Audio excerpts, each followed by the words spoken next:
The designer of this pool and surrounds intends there to be boardwalk paving in the grey area that you see here, and he's created a polyline around the zone to be hatched with some boardwalk hatching similar to that which you see above.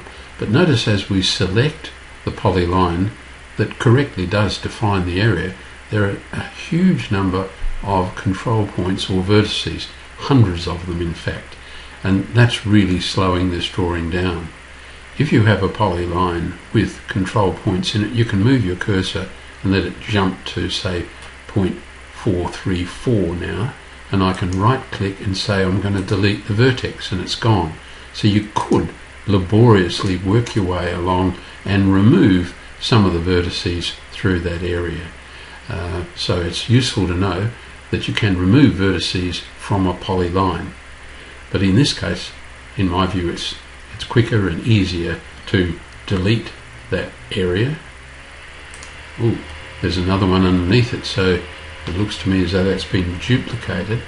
What I've done is traced around the area, and I've put that on a layer that I've called L-pool, and I'll turn it back on again, and now I have a polyline. And if we select it, although there are a fairly large number of vertices and they've been set as I've been moving around with the OSnap near option on, but I think, what have I got, about 130 vertices there versus hundreds of vertices in the previous one.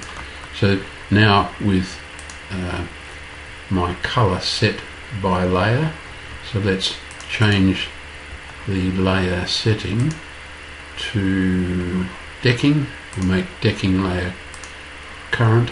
The decking layer is colour 10, so we can now draw and hatch, pick that area and hit enter. Parallel lines, the angle this time will be 0, and the scale will leave it at 100 and see how we go. Probably won't be quite right, and if we want the hatching to match this area here, let's click it. That hatching's at a scale of 35, so we'll make this one 35, and we've achieved our aim. So there's boardwalk running around there. I'm not sure how the design has been done, and I would wonder why there is a concrete zone running through there. Maybe this is a step up, but I digress. It is not my design. The point of the little story here is to show you that there was a lot of excess design material in that space, but you can now, with the knowledge that you gain from this little movie, you now can remove vertices from polylines. The other thing I notice is that if I select the background there, select that polyline, it's been filled and its colour is 217208.